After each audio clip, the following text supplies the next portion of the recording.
हाँ, कोऽपि प्रार्थनां करोतु कृपया।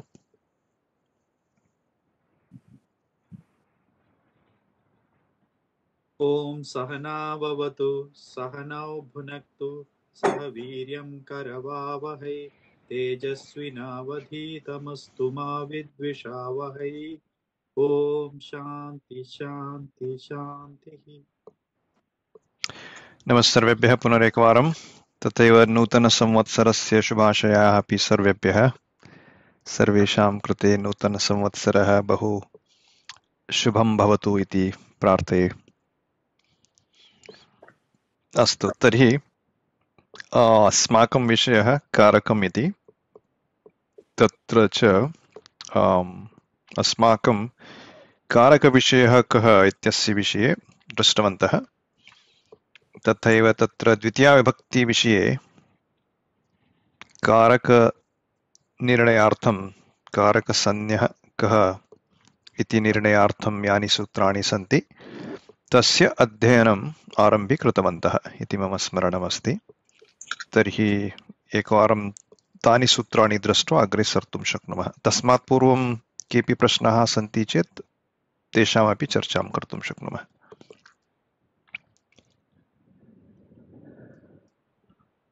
अस्तु, तर्हि अग्रे सरेम। तर्हि द्वितीयाविभक्तिः विषये मुख्यसूत्रं तु एकमेव अस्ति, विभक्तिविधायकसूत्रं। द्वितीयाविभक्तिविधायकसूत्रम् एकमेव, कर्मणि द्वितीया इति बहु सुलभसूत्रम्। यस्य कस्यापि कर्मपदं भवति तस्य द्वितीयाविभक्तिः इति सुलभनियमः खलु। तर्हि कस्य कर्मपदं भवति, कस्मिंश्चिदपि वाक्ये बहूनि पदानि सन्ति चेत् तेषु कस्य पदस्य कर्मसंज्ञा कर्मकारकसंज्ञा इति अन्यः विषयः। एकवारं वाक्ये कस्यचित् पदस्य कर्मसंज्ञा जाता चेत् तदनन्तरं कर्मणि द्वितीयानेन सूत्रेण तस्य पदस्य द्वितीयविभक्त्यन्तं रूपं सिद्धं भवति इति मुख्यविषयः। तर्हि कैः सूत्रैः कर्मसंज्ञा भवति इत्यस्य विषये वयं पठनम् आरम्भीकृतवन्तः। तत्र मुख्यसूत्रमस्ति कर्तुरीप्सिततमं कर्म इति अस्माभिः पठितम् आसीत्। एतत् सूत्रं किं वदति इत्युक्ते क्रियया कर्तुः आप्तुम् इष्टतमं यत्किमपि अस्ति तत् कारकं कर्मसंज्ञं स्यात् इत्युक्ते कस्मिंश्चिदपि वाक्ये यथा पाचकः तण्डुलान् पचति इत्यत्र पचनक्रिया भवति, पाकक्रियायाः आश्रयः पाचकः, तर्हि पाचकः कर्ता। तर्हि पाकक्रियया आप्तुं कर्तुः किम् अस्ति, इष्टतमः इत्युक्ते तण्डुलः। विशदीकरणफलं यत्किमपि अस्ति पचनक्रियायाः तत् फलं तण्डुले भवतु इति कर्तुः इष्टतमम् अस्ति। तस्मात् कारणात् तण्डुलः कर्म। तदनन्तरं कर्मभूतात् तण्डुलात् कर्मणि द्वितीया इति तु सुलभमेव इति अस्माभिः दृष्टमस्ति। स्मरन्ति वा सर्वे तस्य विषये केचन प्रश्नाः? न? अस्तु। तदनन्तरम् अनन्तरं किं भवति? तर्हि कुत्रचित् यद्यपि कर्तुः इप्सितं नास्ति चेदपि कर्तुः कस्यचित् कर्मकारकं भवितुम् अर्हति। कर्तुः क्रियया किञ्चित् इप्सितं भवितुम् अर्हति। तथा युक्तं च अनीप्सितम् इति सूत्रं। तथा युक्तं च अनीप्सितम्, ईप्सिततमवत् क्रियया युक्तम् अनीप्सितमपि कारकं कर्मसंज्ञं स्यात् इत्यत्र अस्माभिः उदाहरणद्वयं दृष्टम्। एकं तु किमस्ति इत्युक्ते भक्तः गङ्गां स्पृशति अथवा कश्चन जनः ग्रामं गच्छति, ग्रामं गच्छन् पान्तः तृणं स्पृशति, तर्हि तृणस्य स्पर्शं भवतु इति इच्छा नास्ति चेदपि ग्रामगमनावसरे तृणस्य स्पर्शः जातः। तस्मात् कारणात् यद्यपि इप्सितं नासीत्, इप्सितम् इत्युक्ते अत्र यद्यपि युक्तं नासीत् तदपि तत् क्रिया तस्य कर्मत्वं भवति। ईप्सिततमवत् उदासीनत्वे अपि इत्युक्ते इच्छां वर्जयित्वा उदासीनत्वे अपि ईप्सिततमवत् सर्वम् अस्ति तृणस्य, तस्मात् कारणात् तृणस्य अपि कर्मसंज्ञा। तदनन्तरम् अन्यत् उदाहरणमासीत् देवदत्तः विषं भुङ्क्ते, अज्ञात्वा नो चेत् ज्ञात्वा बलेन अपि न जानीमः, केनचित् कारणेन देवदत्तः विषं भुङ्क्ते, तर्हि ईप्सितं तु नास्ति, ईप्सिततमं तु नास्ति एव, ईप्सितमपि नास्ति, किन्तु तत्रापि विषस्य कर्मसंज्ञा भवति इति अस्माभिः दृष्टं। तावदेव अस्माभिः पठितम् आसीत् इति मम स्मरणम्। एतस्यापि वयम् आरम्भे कृतवन्तः अकथितञ्च इत्यस्य, तस्य विषये दीर्घतया न दृष्टवन्तः, तत्र आरप्स्यामहे। सरेम अग्रे? तर्हि अन्ये के वदतु।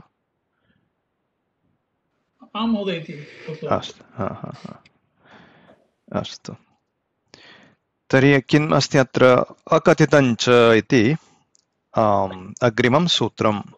सूत्रसङ्ख्या यद् अपि भवन्तः पश्यन्ति चेत् प्रथमाध्याये चतुर्थपादे 29तमसूत्रं कर्तुरीप्सिततमं कर्म, तदनन्तरं तस्मिन् एव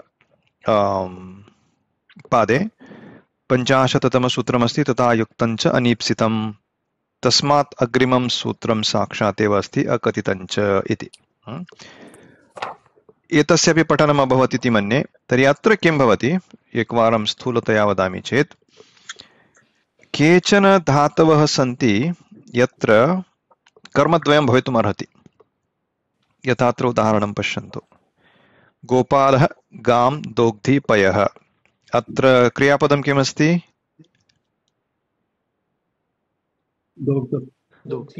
दोग्धि। तस्य कः लकारः, पुरुषः किं, वचनं किं, धातुः किं, धातुः कः? ऊहां कर्तुं शक्नुमः वा?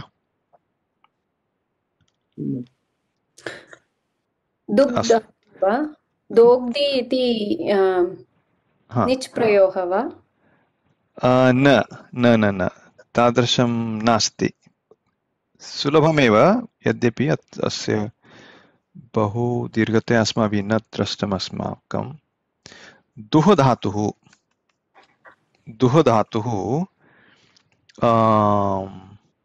टु मिल्क् इति अदादिगणस्य धातुः, द्वितीयगणस्य धातुः, अदादिगणस्य दुह धातुः। द्वितीयगणे विकरणप्रत्ययः नास्ति, स्मरन्ति सर्वे? अदादिगणे अत्ति इति रूपं भवति खलु। तर्हि दुह धातोः एतानि रूपाणि। लट्लकारे एव दोग्धि, परस्मैपदी दोग्धि दुग्धः दुहन्ति, एतादृशानि रूपाणि दुह धातोः। अदादिगणस्य उभयपदी सकर्मकः अनिट् धातुः, टु मिल्क् इति।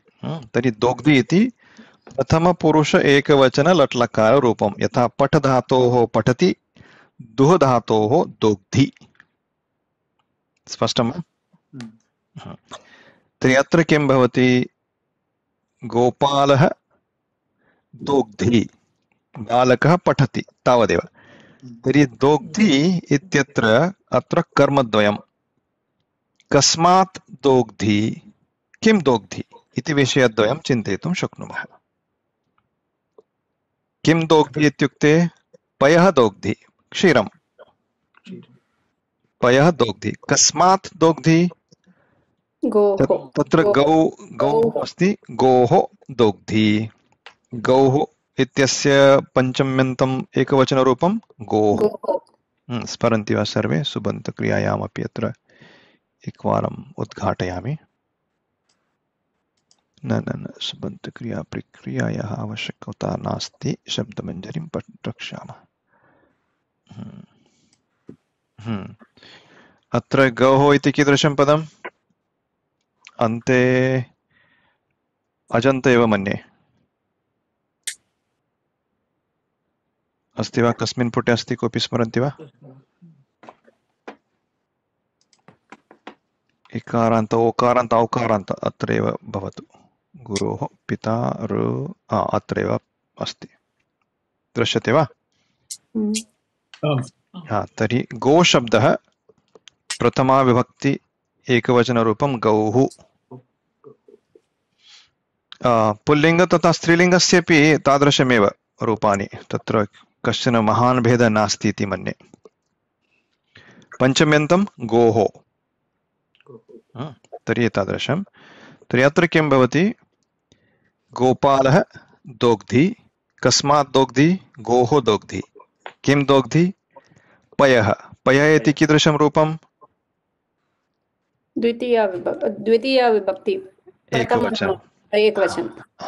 पयस् शब्दस्य पयः पयसि पयांसि मनस्वत्, तर्हि द्वितीया विभक्तौ अपि समानानि रूपाणि। द्वितीया विभक्ति एकवचनरूपं पयः।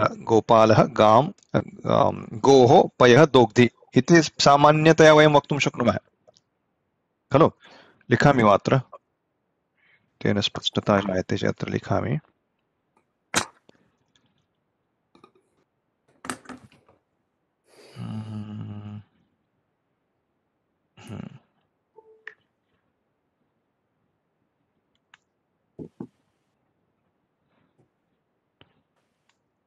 गोपालः, आरम्भे किं सुलभवाक्यं?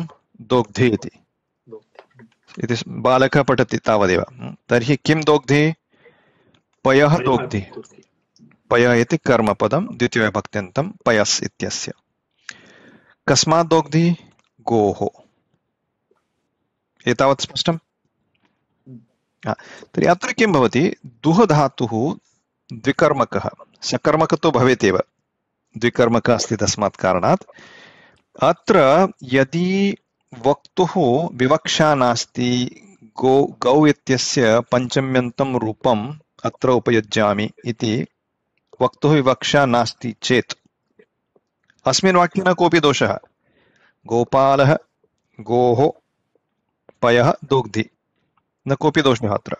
दोग्धि क्रियापदं कः दोग्धि? गोपालः दोग्धि। किं दोग्धि? पयः दोग्धि। कस्मात् दोग्धि? गोः दोग्धि। अत्र अस्मिन् वाक्ये न कोऽपि दोषः। अस्य पर्यायेण एक प्रश्नः अस्ति तत्र, कां दोग्धि न भवति वा? सम्यक् न, समीचीनं न भवति वा? तदेव तद् उत्तमः प्रश्नः। तदेव अत्र अस्ति। यदि वक्तुः विवक्षा अस्ति चेत् इत्यस्य स्थाने विकल्पेन वक्ता एतादृशं वाक्यं रचयितुं शक्नोति। गोपालः गां पयः दोग्धि। किमर्थम् इत्युक्ते अत्र गाम् इति द्वितीयविभक्त्यन्तम्। आङ्ग्लभाषायां वदामः खलु, he milked the cow. He milked the cow, but what did he milk? He milked milk. He milked milk भवितुमर्हति, he milked the cow भवितुमर्हति। संस्कृतभाषायां द्विकर्मक धातुः अस्ति इत्यस्मात् कारणात् द्वयोः अपि कर्मणोः एकस्मिन् एव वाक्ये उपयोगं भवितुमर्हति। भूत्वा किं भवति? अन्ततो गत्वा वाक्यम् एतादृशं भवति। गोपालः गां पयः दोग्धि। तर्हि अत्र प्रश्नः यथा गुरुमहोदयेन उक्तं तत् समीचीनं। दोग्धि, कः दोग्धि? गोपालः दोग्धि। गोपालः कां दोग्धि? गोपालः गां दोग्धि। गोपालः गां किं दोग्धि? गोपालः गां पयः दोग्धि। वक्तुं शक्नुमः। स्पष्टम्? तर्हि अत्र किम् अभवत्? अत्र विकल्पद्वयं। पञ्चम्यन्तं रूपं सामान्यतया उपयोक्तुं शक्नुमः। विवक्षा नास्ति पञ्चम्यन्तं रूपस्य, तर्हि वक्ता गाम् इति द्वितीयान्तं रूपम् उपयोक्तुं शक्नोति। सः एव विषयः। तर्हि एतस्यापि विवक्षानुगुणं कर्मसंज्ञा भवितुम् अर्हति। कर्मसंज्ञां भूत्वा तस्य द्वितीया विभक्तिः। साक्षात् द्वितीया विभक्ति इत्यस्य चिन्तनं नास्ति। इत्यस्मिन् वाक्ये कर्तुः विवक्षानुगुणं गौ शब्दस्य कर्मसंज्ञां भूत्वा तदनन्तरं तस्य द्वितीया विभक्त्यन्तं रूपम्। स्पष्टं वा? तर्हि एतस्य पठनं कुर्मः, तेन प्रायः स्पष्टता जायते। तर्हि पठतु कोऽपि। JK महोदय आरम्भं करोतु।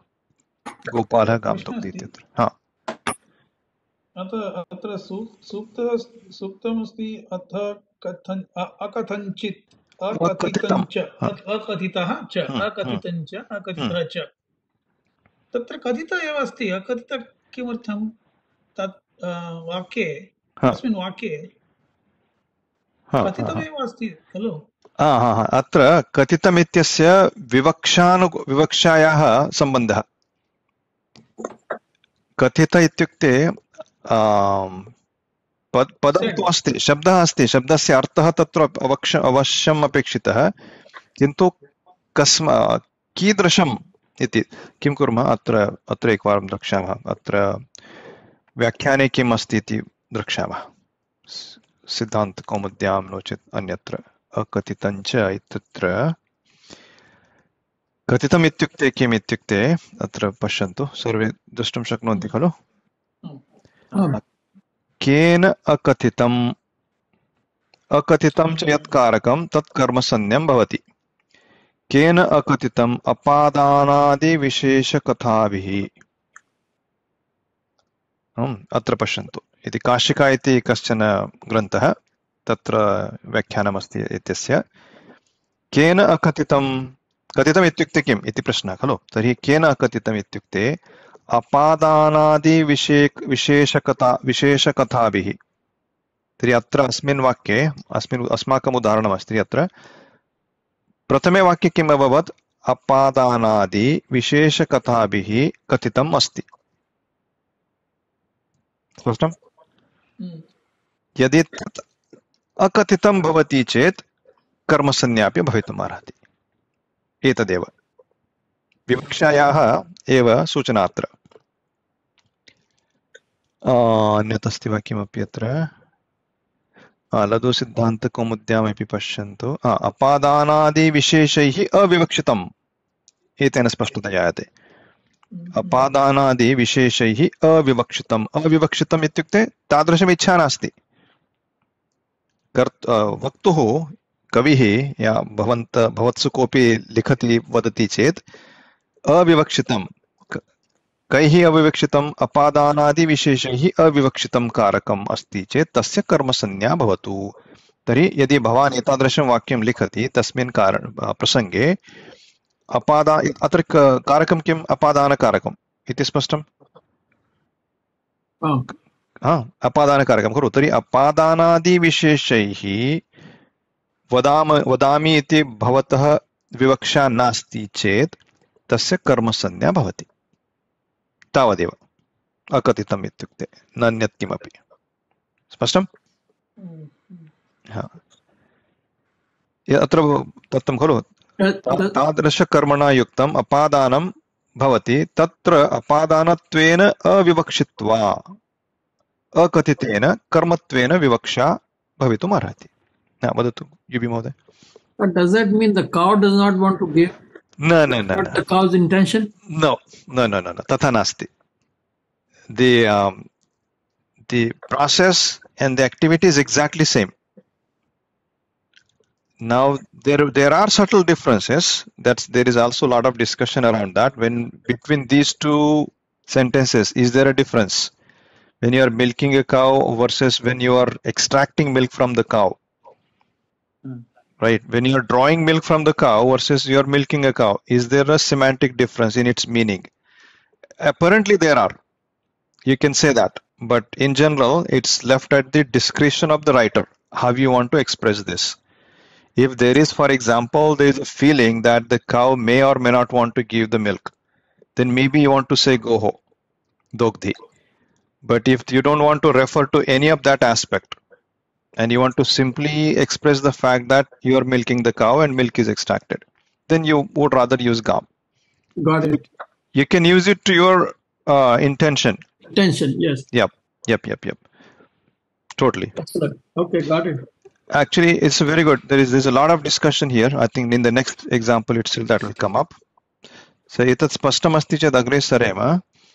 अग्रिमे एव वाक्ये अत्र तृतीये वाक्ये आगच्छति अत्र आरम्भं कुर्मः वा? वामनः बलिं याचते। प्रायः एतावत्पर्यन्तं वयं पठितवन्तः इति मम स्मरणमस्ति। गोः दुग्धि एतावत्पर्यन्तं। तर्हि JK महोदय पठतु अग्रे। वामनः बलिं। वामनः बलिं याचते वसुधाम्। याच् धातोः अर्थः परस्वत्व निवृत्तिपूर्वक स्वस्वत्वे पतिकरूपं फलं तदनुकूल व्यापारञ्च स्वस्वत्वतिरूपफलाश्रयत्वात् वसुधायाः कर्तुरीप्सितमं कर्म इत्यनेनैव कर्मत्वम् अतः वसुधायाः मुख्यकर्मत्वं बले तु अवधित्वात् अपादानत्वं तदपादानत्वस्य अविवक्षायां कर्मत्वम् अनेन विवक्ष्यते अतः बले अप्रधानकर्मत्वं ततः उभयत्रापि द्वितीया भवति कर्मणि द्वितीया इति सूत्रेण अपादानत्वम् एव यदि विवक्ष्यते तदा वामनः बलेः वसुधां याचते इति प्रयोगः सम्भवति। तर्हि तावदेव अत्रापि प्रक्रिया द्रक्ष्यामः। किं भवति अत्र क्रियापदमस्ति याचते इति खलु। याचते इत्युक्ते किम्?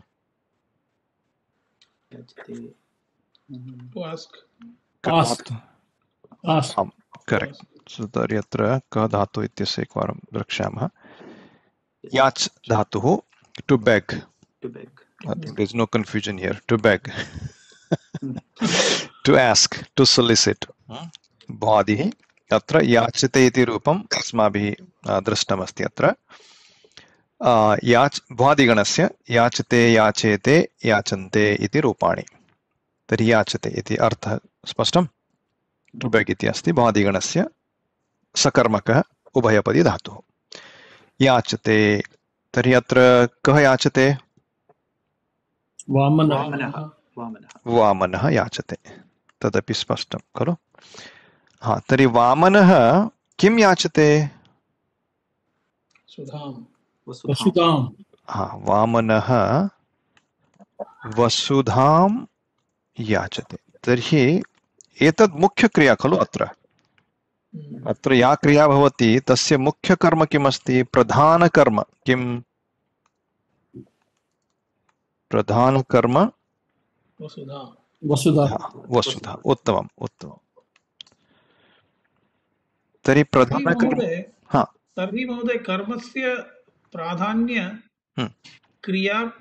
क्रियापदानुसार भवति वा? सत्यं। तत्र दोग्धि मध्ये हाँ, अत्र प्रधानकर्म किम्? इति प्राधान्य अस्ति। कां दोग्धि प्राधान्य नास्ति। अत्रापि याचते मध्ये किं याचते? बहु उत्तमं। कस्मिन् याचते और कस्मात् याचते इति अन्यत् प्रश्नः, गौणप्रश्नः। बहु उत्तमं। तर्हि अत्र प्रधानकर्म इति अहं यत्र फाण्ट् प्रायः बहु दीर्घः जातः। हा, अत्र प्रधानकर्म यथा वसुधा इति उक्तम् अस्माभिः, अत्र प्रधानकर्म किमस्ति? पयः। उत्तमम् उत्तमम्।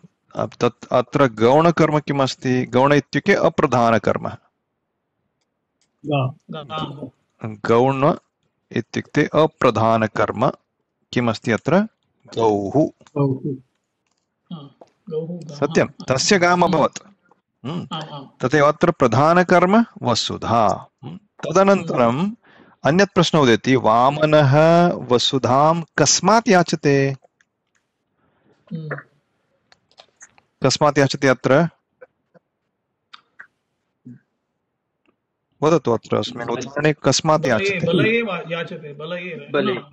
हाँ, तस्य। तर्हि गौणकर्मः किमस्ति अत्र? बलिः। बलिः राजा खलु। बलिः राजा, तस्य गौणकर्मत्वं। गौणकर्म वा न वा द्रक्ष्यामः, किन्तु बलिः तु अस्ति। तर्हि वामनः वसुधां याचते, कस्मात्? बलिः। बलिः इत्यस्य पञ्चम्यन्तं रूपं किम्? बलोः न न न, बलेः। कविः। गुरोः no no no no Matehe what? कविवत्। बलेः कविवत् बलेः पुल्लिङ्ग खलु, मति इति स्त्रीलिङ्ग, हा, कवि। एः कवि कवेः बलेः। स्पष्टं? पञ्चम्यन्तं वामनः बलेः वसुधां याचते। अत्रापि किं भवति? विवक्षानुगुणं वक्ता अत्र किं वक्तुं शक्नोति? बलेः इति पञ्चम्यन्तं रूपं, तस्य स्थाने बलि इत्यस्य कर्मपदमपि भवितुम् अर्हति, अकथितञ्च इति सूत्रेण कर्मपदं भूत्वा अत्र बलिम् इति वक्तुं शक्नोति सः। स्पष्टं? Spashtam. तर्हि एतदपि समीचीनं, नत्र दोषः इति स्मरन्तु सर्वदा। एतदपि द्वे अपि वाक्ये समीचीने, अत्र न कोऽपि तत्र दोषः। विवक्षा अस्ति, पर्यायः अस्ति अत्र। तदेव अत्र उक्तमस्ति। परस्वत्वनिवृत्तिपूर्वक स्वस्वत्व उत्पत्तिरूपं फलम्। याचक्रियायां किं भवति? किञ्चित् अस्ति वस्तु, आरम्भे सा वस्तु परस्वत्वे अस्ति, इत्युक्ते मम स्वत्वे नास्ति, स्वस्वत्वे नास्ति, परस्वत्वे अस्ति, पराधीन अस्ति सा वस्तु, तद्वस्तु परस्वत्वनिवृत्ति इत्युक्ते तस्मात् प्राप्य अहं किं करोमि? स्वस्वत्वे आनयामि। परस्वत्वतः स्वस्वत्वे आनयामि इति प्रक्रिया खलु अत्र। याच धातोः फलं किम् अस्ति? परस्वत्वनिवृत्तिपूर्वक स्वस्वत्व उत्पत्तिरूपम्। Disappear from someone else's position and make it appear in my position. That's the overall phalam.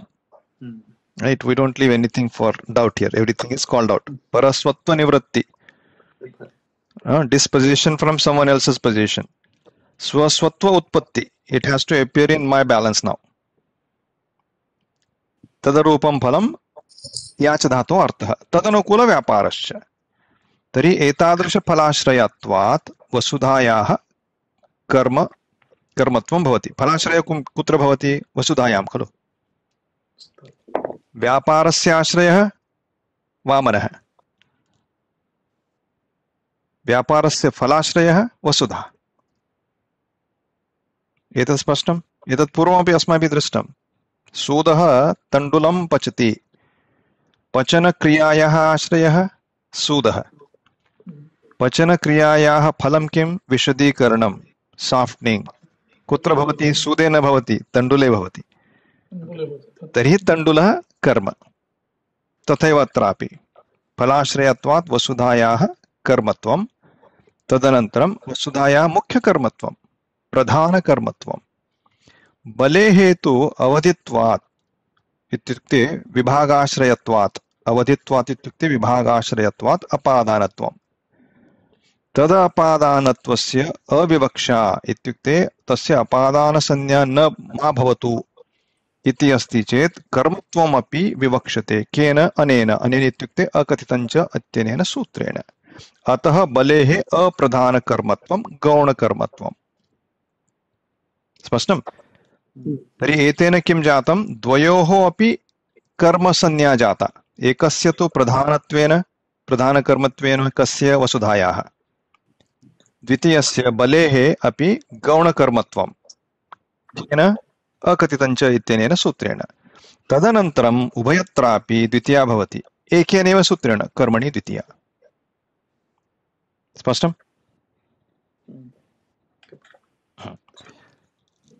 तर्हि अग्रे गुरुमहोदय पठतु। पान्तः माणवकं पन्थानं पृच्छति। पृच्छ धातोऽर्थः जिज्ञासित व्यार्थज्ञानरूपं फलम्। तदनुकूलः केन पथा गन्तव्यम् इति अभिलापादिरूपव्यापारश्च।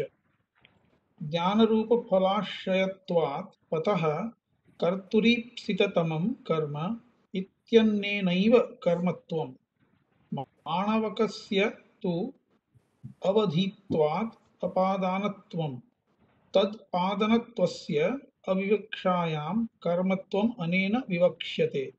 अतः माणवकस्य अप्रधानकर्मत्वं ततः उभयत्रापि द्वितीया अपादानत्वेन मेव यदि विवक्ष्यते तदा माणवकात् पन्थानं पृच्छति इति प्रयोगः सम्भवति। So exact repetition. This same sentences are repeated. अत्र का क्रिया भवति यदि वयं लिखामः चेत् पृच्छति इति क्रिया खलु। पृच्छति एतत् वयं जानीमः बहु उत्तमतया। कः पृच्छति? पान्थः। पान्थः इत्युक्ते कश्चन जनः यः गच्छन्नस्ति सः जनः पान्थः पृच्छति। तर्हि पान्थः किं पृच्छति? पान्थानं पृच्छति। हा इत्युक्ते किं? पन्थानं। पन्थानम् इत्युक्ते किं? pathway or way मार्गं। बहु उत्तमं। तर्हि पन्थानम् इत्युक्ते मार्गं, मार्गं पृच्छति इत्येव अर्थः। पन्थानम् इत्युक्ते मार्गं पृच्छति। एतत् स्पष्टमस्ति चेत् किं स्पष्टं जातं? प्रधानकर्म किम् अत्र? प्रधानकर्म पन्थानं, पथः। गौणकर्म मानवकम्। हा, पथः इति प्रधानकर्म, प्रायः पथः अस्ति अत्र।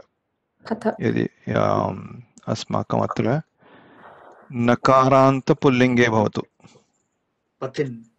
पथिन्। आमां, पथिन् इत्यस्य प्रथमाविभक्ति एकवचनरूपं किम्? हलन्त पुल्लिङ्गे नकारान्त राजमरुतः। पन्थानः पन्थानं। हा, तादृशमस्ति खलु। कुत्र अस्ति तत्? राजन् राजा 35. I think I don't have some pages in this book, I think. नकारान्त पुल्लिङ्ग पथिन् शब्दः पन्थाः पन्थानौ पन्थानः। हा, तावदेव खलु। तकारान्त तथ न अत्र 39 पेज् अत्र अस्ति खलु। हा, पन्थाः। उत्तमं। पन्थानम् इति अत्र अस्ति। उत्तमं। रोड् इति दत्तमस्ति। There is no confusion there. Road. Marga. What a poor word, right? Just road. Mahodaya, path should be appropriate. Pantha. Satyam. Path would be more appropriate as opposed to road. Agree. तर्हि अत्र मुख्यकर्म किं भवति? पन्थाः। क्षम्यताम्। पन्था इति प्रथमाविभक्ति एकवचनरूपं। सत्यं? पन्थाः तस्य द्वितीया विभक्त्यन्तं पन्थानम् इति भवति। प्रधानकर्म किं? पन्थाः। एकवचनरूपम् एतदपि।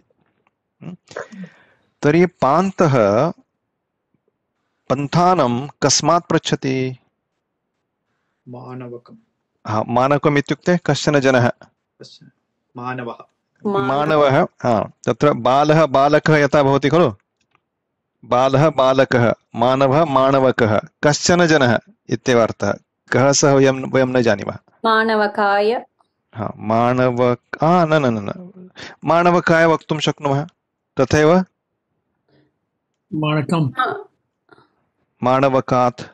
तत्र नकारः अस्ति वा नकारः अस्ति? मूर्धन्य वा दन्त्यः? मूर्धन्य। माणवकात् अपि भवितुमर्हति खलु।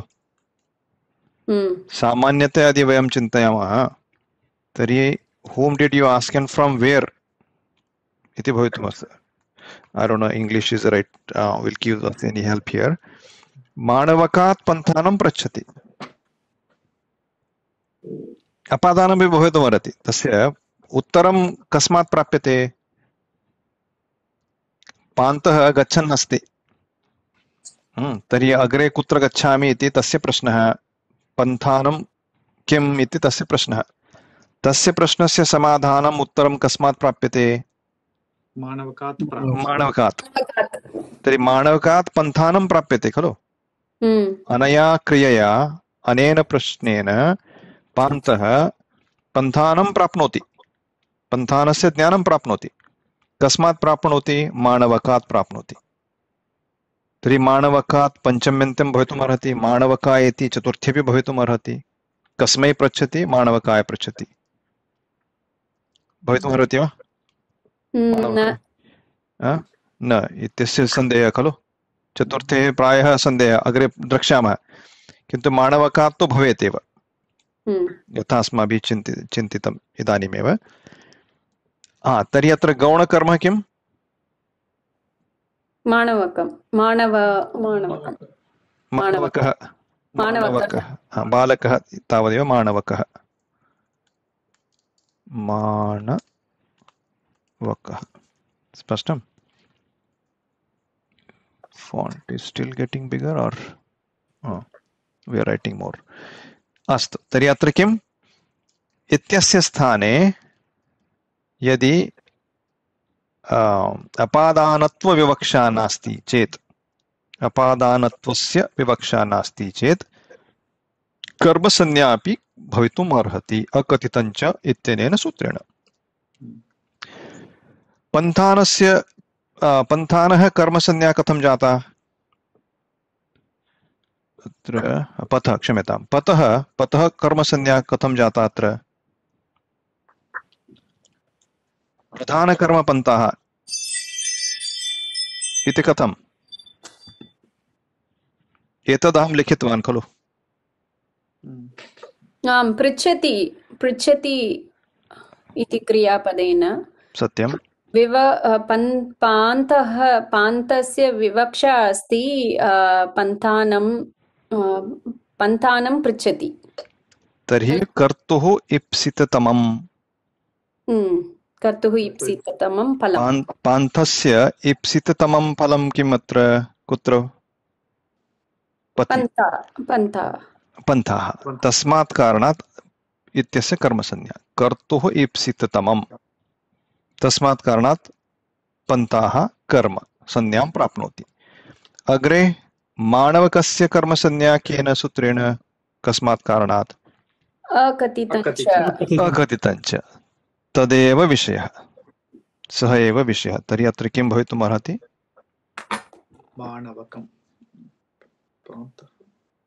माणवकात् इत्यस्य स्थाने माणवकम् अपि भवितुम् अर्हति। तर्हि एतदेव लिखितमस्ति यदा वयं दृष्टं पूर्वं। पृच्छधातोः अर्थः किं? पृच्छधातोरर्थः रकारः विसर्गसंज्ञां सन्धिं भूत्वा जिज्ञासितव्य अर्थज्ञानरूपं, ज्ञानरूपं फलं। पृच्छधातोः अर्थः किं? फलं किं? ज्ञानरूपं फलं। कस्य ज्ञानरूपं? कस्यचित् अर्थज्ञानरूपं। कस्य अर्थज्ञानरूपं? जिज्ञासितव्य। मम मनसि या जिज्ञासा अस्ति तेन किं भवति? किञ्चित् जिज्ञासितव्यः अर्थः अस्ति, तस्य ज्ञानरूपं फलं। सर्वं स्पष्टमत्रैव। यद्यपि अत्र बहूनि पदानि सन्ति, अर्थः स्पष्टः खलु। जिज्ञासितव्य अर्थज्ञानरूपं फलं पृच्छधातोः। तदनुकूलः केन पदा गन्तव्यम् इति अभिलाषादिरूपव्यापारश्च। प्रष्टव्यं खलु मानवकं। तर्हि तत्र गत्वा मुखमुद्घाट्य किञ्चित् प्रष्टव्यं, तस्मात् पूर्वम् अभिवादनं कर्तव्यम्, एतादृशं बहु प्रक्रिया भवति तत्र। नमस्ते मानवकम् इति वक्तव्यं खलु। तत्सर्व सः व्यापारः, अभिलाषादिरूपव्यापारः। ज्ञानरूपफलाश्रयत्वात् पथः कर्तुरीप्सिततमं कर्मत्वम् अनेन सूत्रेण, यथा अयम् अस्माभिः दृष्टम्। माणवकस्य तु अवधित्वात् अपादानत्वम्। अवधित्वात् इत्युक्ते विभागाश्रयः, अवधिभूतः विभागाश्रय अस्माभिः एकवारं दृष्टमस्ति। तर्हि अवधित्वात् इत्युक्ते विभागाश्रय। विभागाश्रय इत्युक्ते वृक्षात् पर्णं पतति इति उदाहरणं चिन्तयामः चेत् अवधित्वात् इति स्मरन्ति वा सर्वे? एकवारं लिखामि अत्र। वृक्षात् पर्णं पतति। अत्र अवधिभूतः किं किम् अस्ति? वृक्षः, पर्णः। अवधिभूत इत्युक्ते विभागाश्रयः। अवधिभूतः इत्युक्ते विभागाश्रयः इत्येव चिन्तयतु इदानीं। विभागाश्रयः इत्युक्ते अत्र विभागः जातः खलु। पर्णं पूर्वे कुत्र अस्ति, कुत्र आसीत्? वृक्षे। वृक्षे वृक्षात् पर्णम् अपतत्, पतति, किमपि चिन्तयन्तु। तर्हि अत्र विभागः जायते। विभागस्य आश्रयौ कौ?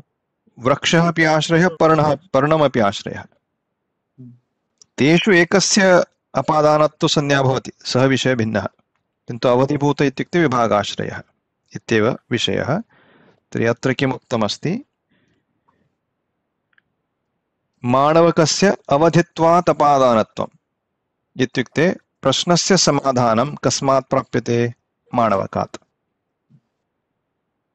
सत्यं? पन्थाः कः इत्यस्य उत्तरं माणवकात् प्राप्यते, तस्मात् माणवकस्य अपादानत्वं। तत् अपादानत्वस्य अविवक्षा भवति चेत् कर्मत्वं विवक्षते। अतः माणवकस्य गौणकर्मत्वम् अप्रधानकर्मत्वम्। तदनन्तरं द्वयोः अपि द्वितीयाविभक्तिः कर्मणि द्वितीया इत्यनेन, यथा पूर्वं दृष्टम् अस्माभिः। स्पष्टम्? नूतनविषयः नास्ति किमपि अत्र। तर्हि गुरुः बालं धर्मं ब्रूते। युवि महोदय पठतु कृपया।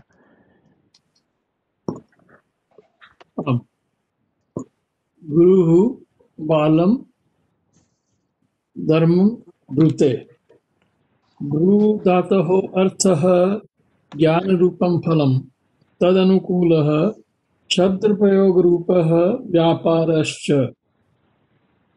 विषयतासंबन्धेन ज्ञानरूपफल आश्रयत्वात् धर्मस्य कर्तुरी ईप्सितं कर्म इत्यनेन कर्मत्वम्। बालस्य तु कर्मभूतधर्मेण अभिप्रेयमाणत्वात् सम्प्रदानत्वम्। सम्प्रदानत्वस्य अविवक्षायां बालस्य अनेन कर्मत्वम्। ततः उभयत्र अपि द्वितीया कर्मणि द्वितीया इति सूत्रेण बालस्य यदि सम्प्रदानत्वेन विवक्षा तदा गुरुः बालाय धर्मं ब्रूते इति प्रयोगः सम्भवति एव। ब्रूते इत्युक्ते किं? वदते वदति इत्येव अर्थः। गुरुः ब्रूते, गुरुः वदति। गुरुः किं ब्रूते? धर्मं ब्रूते। तर्हि अत्र ईप्सिततमं किं? धर्मः। अत्र वचनक्रिया अस्ति, तस्य फलं कुत्र? धर्मः इत्यत्र। तर्हि ईप्सिततमं धर्मः। तर्हि प्रधानकर्म धर्मः, तस्य कर्मसंज्ञां भूत्वा द्वितीयाविभक्तिः। सर्वं स्पष्टं। तर्हि गुरुः धर्मं ब्रूते, कस्मै ब्रूते? बालाय। ब्रूते। उत्तमं। तर्हि गुरुः बालाय धर्मं ब्रूते इति सामान्यप्रयोगः भवितुमर्हति। अत्रापि ब्रू धातुः द्विकर्मकः, तत्र बालाय इत्यस्य स्थाने बालम् इति विवक्षानुगुणं भवितुम् अर्हति। तावदेव। स्पष्टम्? अग्रे कृषिबलः। एकनिमिषम्, अग्रे शैलजा महोदय पठतु। कृषिवलः अजां ग्रामं नयति। निधातोः अर्थः प्राप्तिरूपं फलं, तदनुकूलयोग्यमार्गसंयोजनादिरूप व्यापारश्च। प्राप्तिरूपफलाश्रयत्वात् अजायाः कर्तुरीप्सितं कर्म इत्यनेनैव कर्मत्वम्। अजायाः आधारत्वात् ग्रामः अधिकरणं, ग्रामस्य अधिकरणत्वाविवक्ष्यायाम् अनेन कर्मत्वं। ततः उभयत्रापि द्वितीया कर्मणि द्वितीया इति सूत्रेण। यदि ग्रामस्य अधिकरणत्वं विवक्ष्यते तदा कुशीवलः ग्रामे अजां नयति इति प्रयोगः सम्भवति। उत्तमं। तर्हि अत्र का क्रिया? नयति। नी धातुः लट् लकार प्रथमपुरुषे एकवचनरूपं नयति। कः नयति? कृषीवलः, कृषिकः। कां नयति? अजां नयति। अजा इत्युक्ते अजः गोट् गोट् फेमिनैन् अत्र अजा। कृषिवलः अजां नयति। कुत्र नयति? ग्रामे नयति इति अधिकरणत्वम् अत्र। अधिकरणत्वम् इत्युक्ते आधारः। महोदय कथम् आधारविभक्ति अत्र कथं महोदय? आधार इत्युक्ते बालः क्रीडाङ्गणे क्रीडति इति समीचीनं, परन्तु बालः क्रीडाङ्गणे गच्छति इत्यपि समीचीनं वा? सत्यं सत्यं। न तत्र यदि पूर्वदेशवियोग उत्तरदेशसंयोगः अस्ति चेत् गमनक्रिया आम्, तत्र आधारः नास्ति। अत्र यदि चिन्तयन्तु ग्रामः अस्ति कश्चित्, तस्मिन्नेव कृषिवलः अजां नयति इतस्ततः। अर्थः द्वयोः भिन्नम् अस्ति। भिन्नम् अस्ति।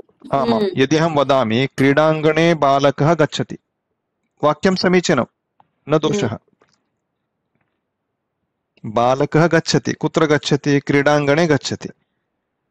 क्रीडाङ्गणः अस्ति, क्रीडाङ्गणम् अस्ति, तत्र बालकः आसीत्, सः इतस्ततः गच्छति। तस्य गमनक्रिया कुत्र भवति? क्रीडाङ्गणे भवति। तर्हि क्रीडाङ्गणम् आधारः।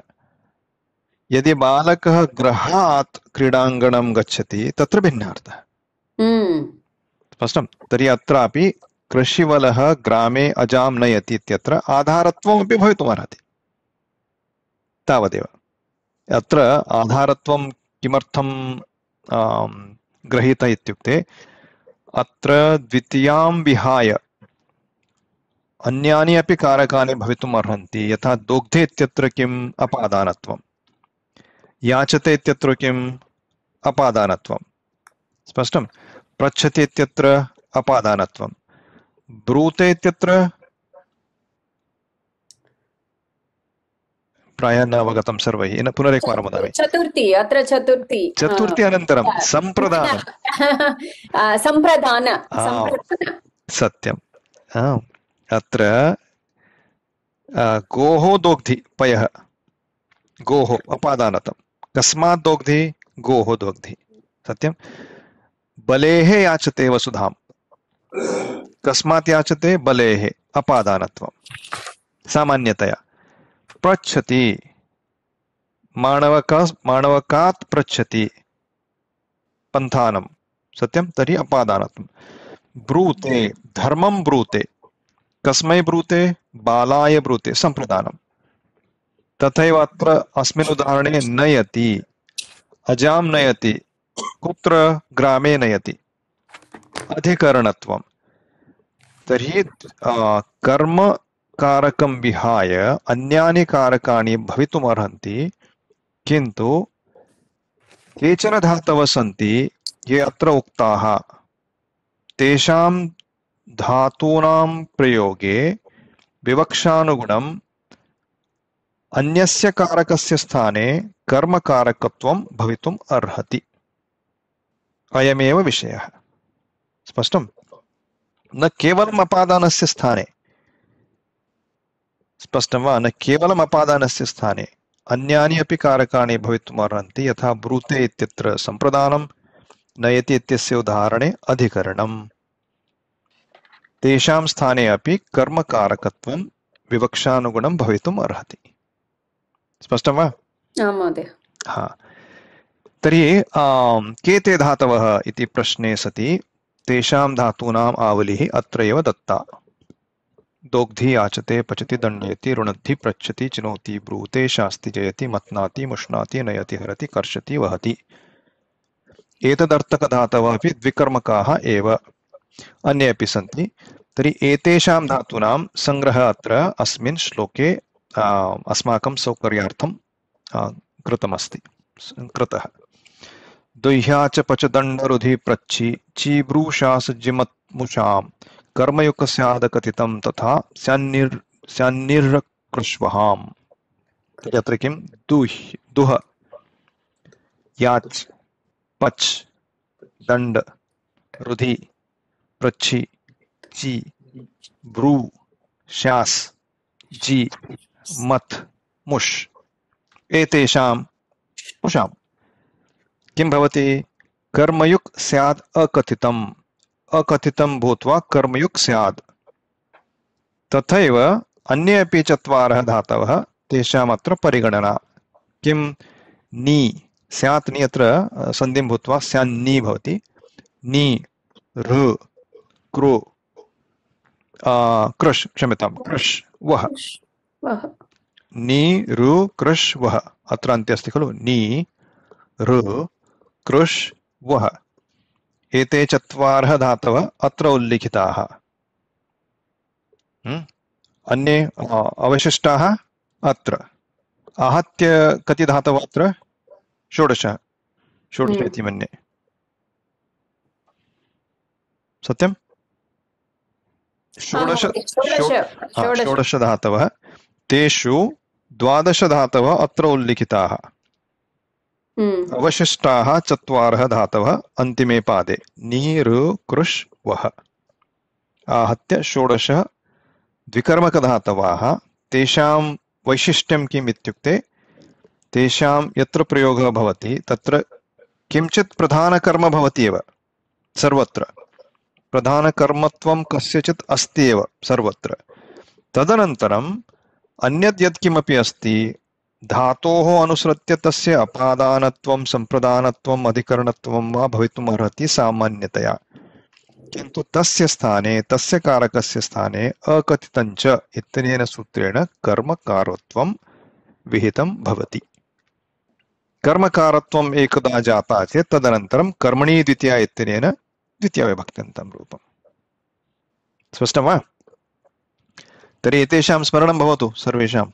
दुह्या च पच दण्डरुधि प्रच्छि चिब्रूषास जिं मत्मुषां कर्मयुक्स्यादकथितं तथा स्यान्निरकृष्वहाम्। स्मरन्ति वा सर्वे?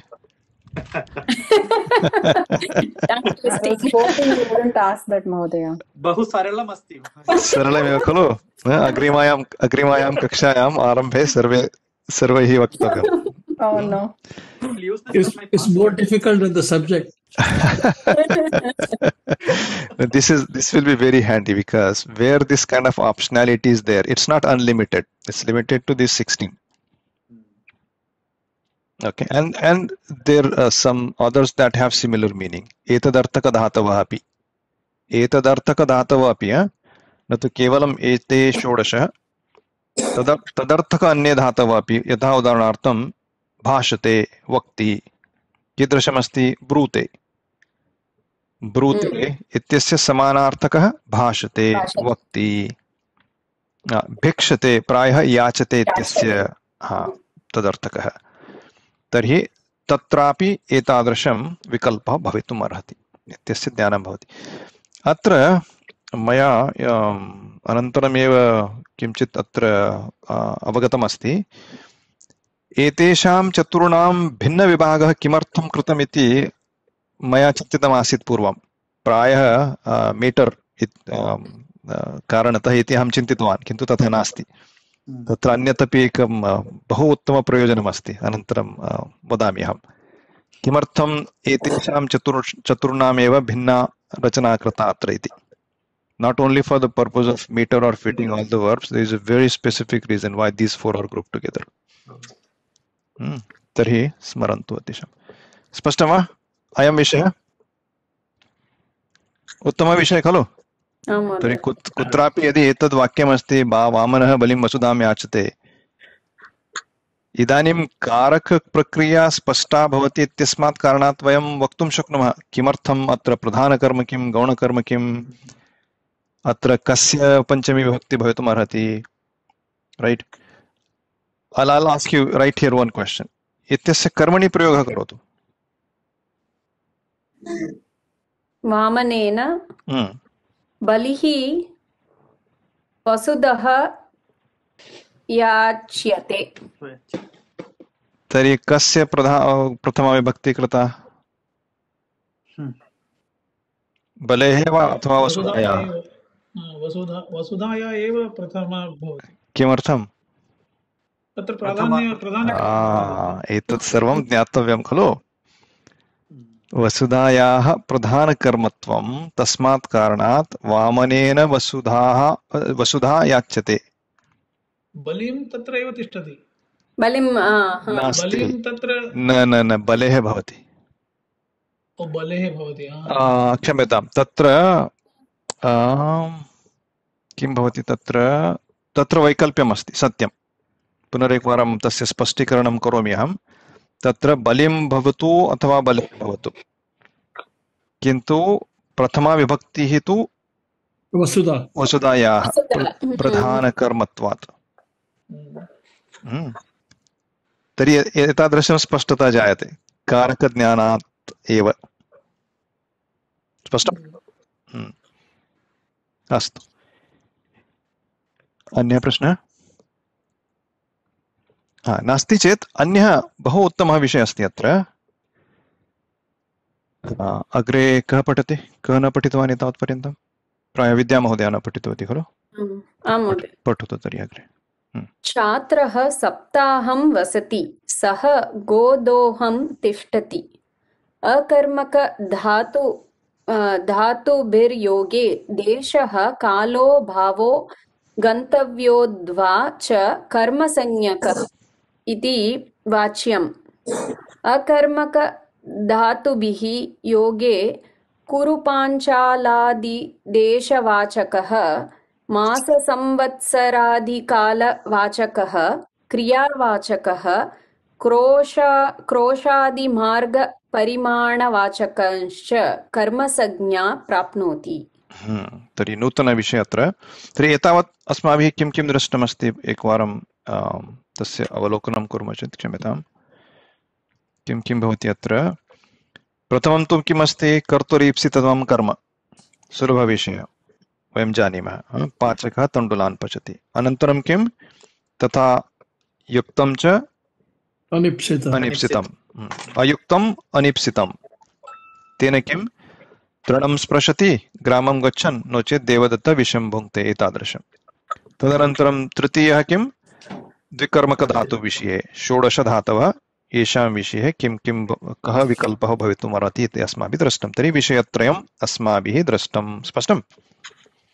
अनन्तरं चतुर्थविषयः किमस्ति अत्र, यस्य पठनं वयम् आरम्भे कृतवन्तः अत्र, इत्युक्ते देशकालभावः। अकर्मकधातुभिः योगे पूर्वं किं दृष्टम् अस्माभिः? सकर्मकधातूनां कृते तत्रापि द्विकर्मक भवति ते। द्विकर्मकः तु सकर्मकः एव खलु। द्विकर्मकानां धातूनां किम् इति अस्माभिः दृष्टम्। अत्र किं भवति? अकर्मकधातुभिः योगे कर्मसंज्ञा भवितुम् अर्हति कस्यचित्। प्रश्नः उदेति खलु अत्र।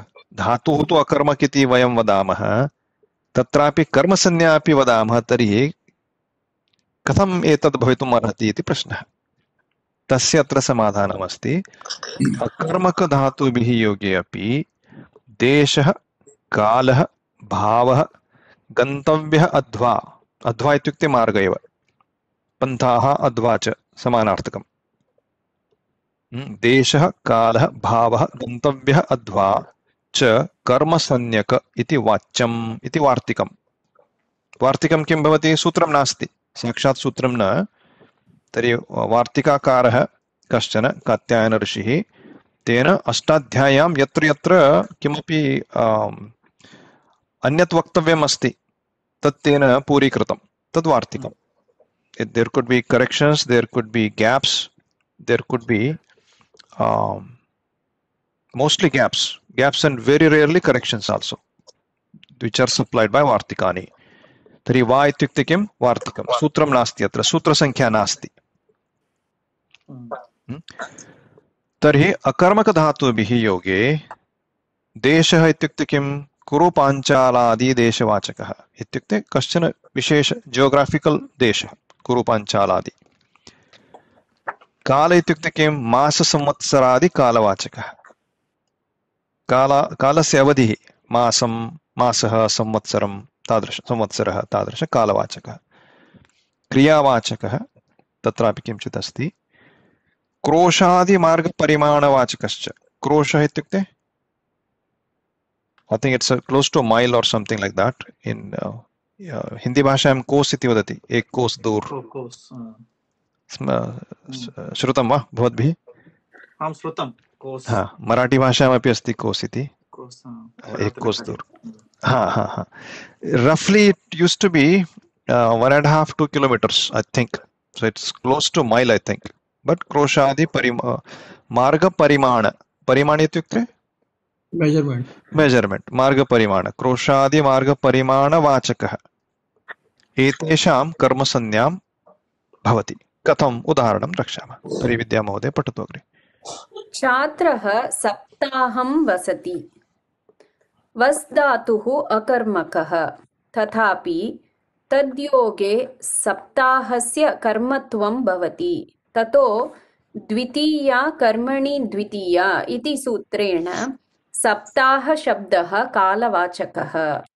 एतत् उदाहरणं स्पष्टं। कालवाचकः शब्दः सप्ताहः। सप्ताहः इत्युक्ते वीक्, कालवाचकः।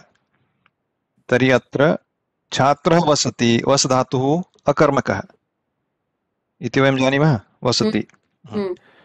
अहं सैन्रमोन् नगरे वसामि। अधिकरणं भवति सैन्रमोन् नगरस्य, कर्मत्वं नास्ति।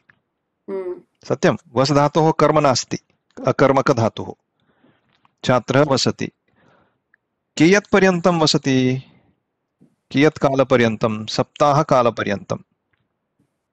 तर्हि सप्ताह किं सूचयति अत्र?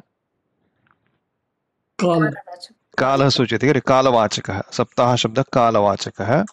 तस्मात् कारणात् अनेन वार्तिकेन तस्य कर्मसंज्ञा, तदनन्तरं कर्मणि द्वितीया इत्यनेन द्वितीया विभक्तिः।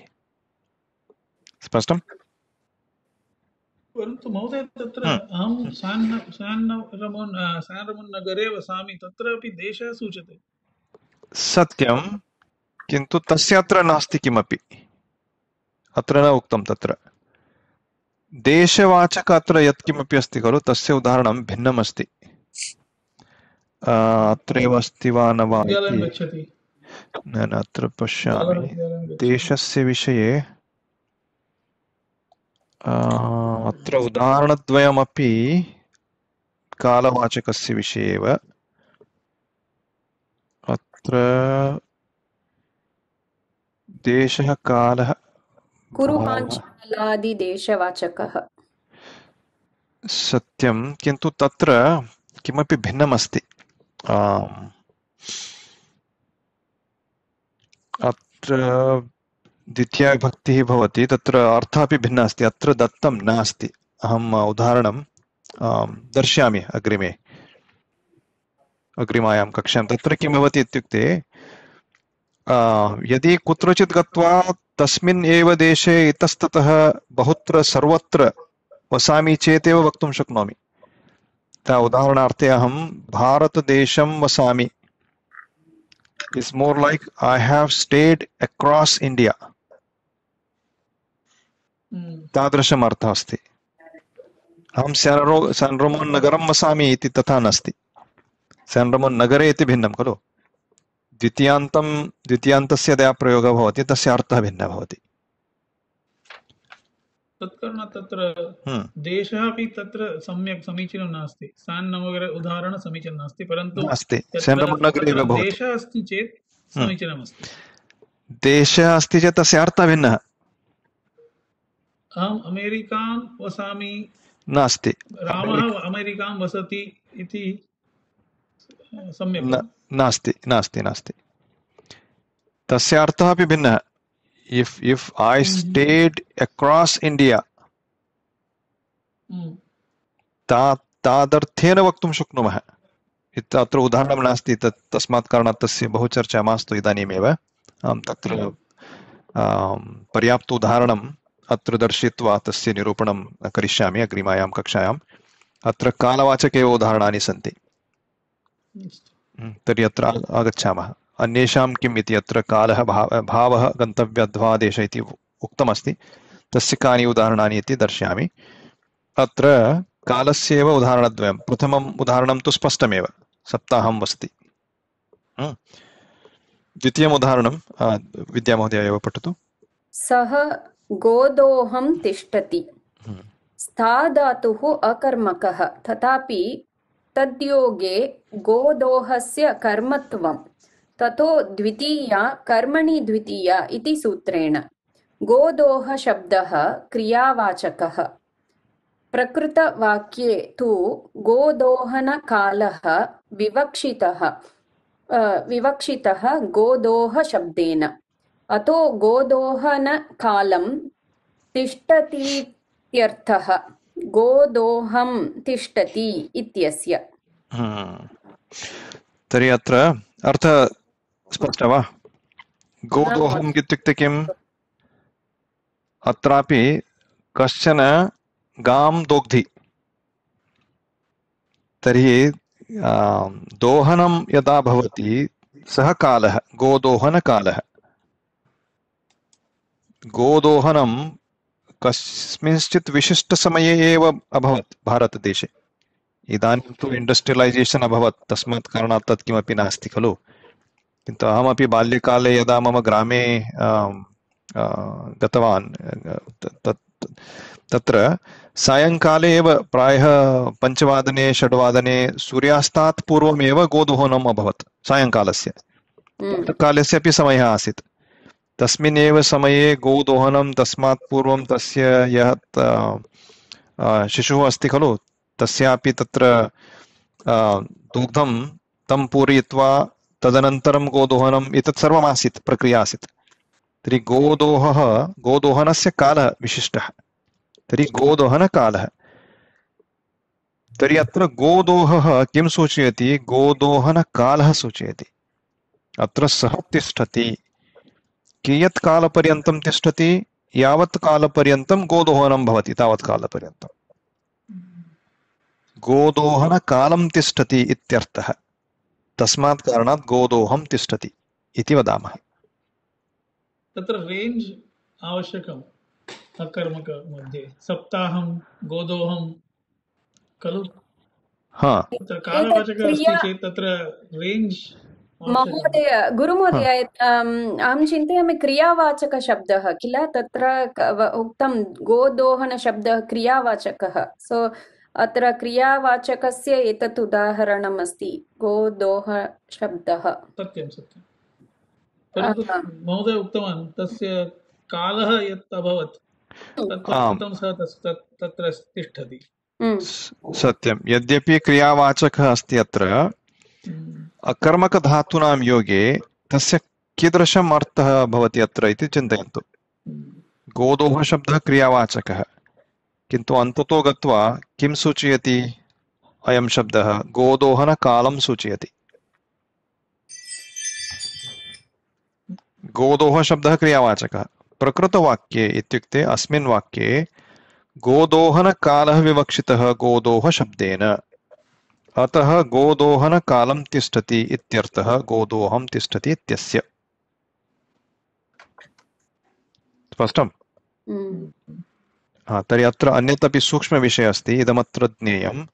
सप्ताहः अपि कालवाचकः, गोदोहः अपि अन्ते कालवाचकः एव। यद्यपि क्रियावाचकः, अन्ततो गत्वा गोदोहः अपि कालवाचकः एव। स्पष्टम्? अतः किमर्थम् उभयोः उपादानम् इति? अतः किमर्थम् उभयोः उपादानम् इति? उपादानत्वेन किम् उक्तमत्र? अत्र कालशब्देन अहोरात्रसमूहस्य सप्ताहादेः एव ग्रहणम्। आम्, गोदोहस्तु न तथा इति किञ्चित् सूक्ष्मभेदः अस्ति। एतस्य इदानीमेव चिन्ता मास्तु। सप्ताहस्य विषये एव वदामि। छात्रः सप्ताहं वसति इत्युक्ते किम्?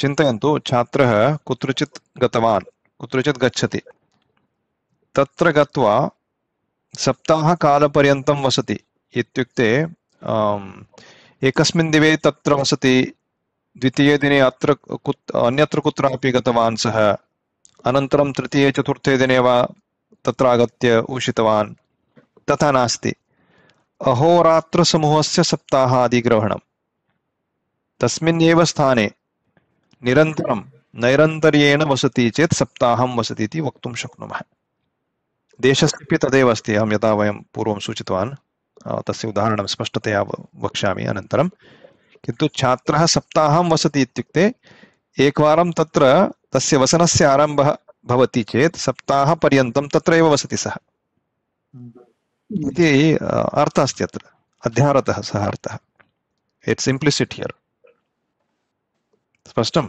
एतादृशं सर्वं सूक्ष्मता अस्ति See, if I went to India and I stayed in one place for the whole week, then only I can say Chatra Tatraham Saptaham Ushitavan.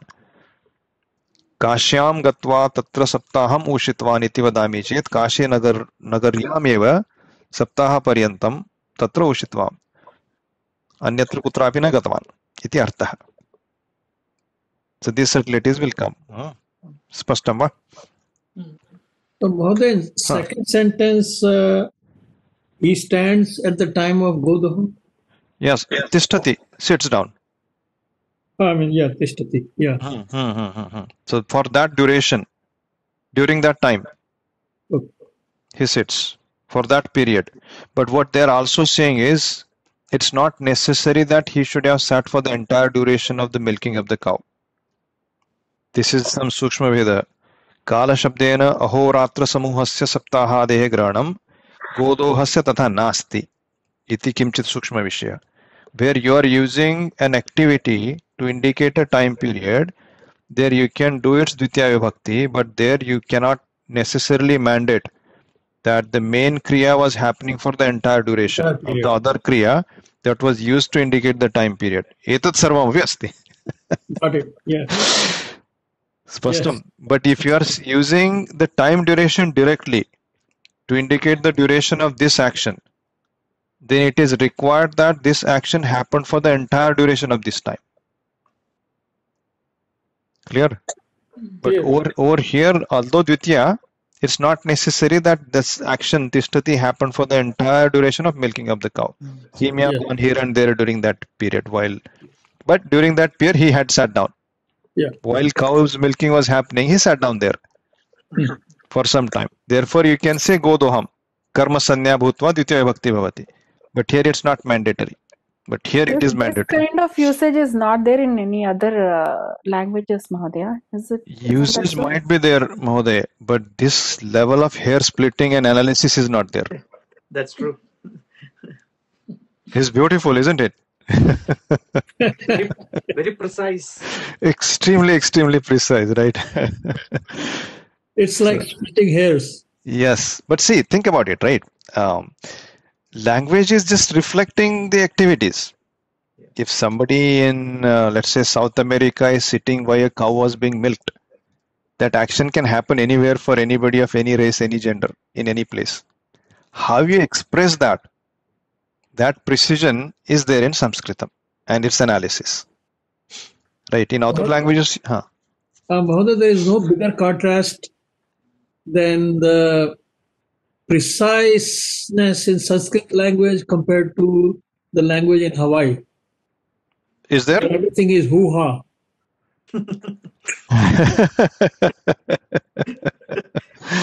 Yeah, they have a limited alphabets. Very limited. Very, very limited. Right. Everything it's H. Yep. I think they're like 11 or 12, some small letters. Yeah. And look at this one. And this was Yes. like thousands of years ago, and it's so precise. It Right. shows the culture that the culture cared about this amount of detail, right? A lot. Language is a reflection of that, right? Correct. So that's at least a very great side benefit of studying Sanskritam is mind becomes subtler. We get to see the activities in our mind much more closely and precisely.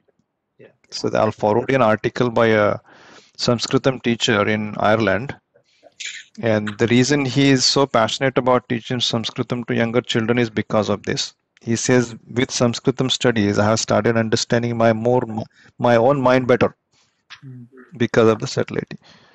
They also say, sorry, they also say that it slows down your mental aging. Yes, I heard that too. Yep. The brain says the neurons, because you work them so intensively, right? It keeps them active much longer. Exercise, right? Yep. Your retention power definitely grows. That I can certainly say, even experientially, frankly speaking, because I didn't learn Sanskrit when I was studying in childhood. These are in the last 7-8 year time period. So I can clearly see the at least short-term retention. Long-term retention is to be seen, but like, let's say if we watched a movie, then the names of the characters and the places and the minor details, somehow your mind is just scanning and grasping and storing it much better. I mean, for what it's worth, I can tell that much. It's just like your muscles, you exercise them, they stay healthy. Yeah. The neurons, same way, if you keep exercising, challenging them, I would think, yes. They don't become lazy. Right. Totally. And if we get into the actual philosophical foundations like Sankhya and Nyaya Shastra, that is mind-boggling. Yeah. Many of us are exposed to like directly Bhagavad Gita and Vedanta, and we slowly get, if we follow, introduced to the underlying knowledge foundation, the Indic knowledge system, which has, like, for example, when we say matter, what is matter? Matter has 24 elements. What are those 24 elements? And like when you say meaning has the jati, guna, kriya. All of this very, very, very detailed analysis for how do you understand, how do you codify knowledge? When we say knowledge, what does that mean? The whole science of epistemology, proof system, and the basic axioms, right? Those are so detailed, it's mind-boggling. I would highly recommend, if any of you have time, to start checking out some of the Nyaya Sankhya core concepts. Topic for another day. Good. I think Samaya pi jata hai. Sankhya is a philosophy? Sankhya is a philosophy too. Yep. Sankhya is both Darshana Shastra as well as a knowledge system. But it's not battle. Sankhya is not battle? No. Sankhya basically means counting, if you think about it. Sankhya. It's the logicians. They evolved into Nyaya Shastra later, but some of their foundations are very similar.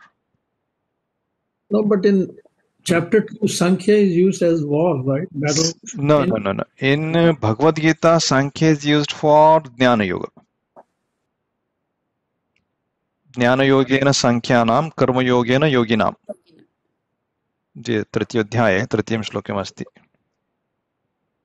लोकेस्मिन् द्विविधा निष्ठा पुरा प्रोक्ता मया नघ ज्ञानयोगेन सांख्यानां कर्मयोगेन योगिनां. तत्र सांख्यम् इत्युक्ते ज्ञानयोगः, अद्वैत वेदान्त ज्ञानयोगः इति वक्तुं शक्नुमः. कर्मयोग तत्र इत्युक्ते योग तत्र इत्युक्ते कर्मयोगः.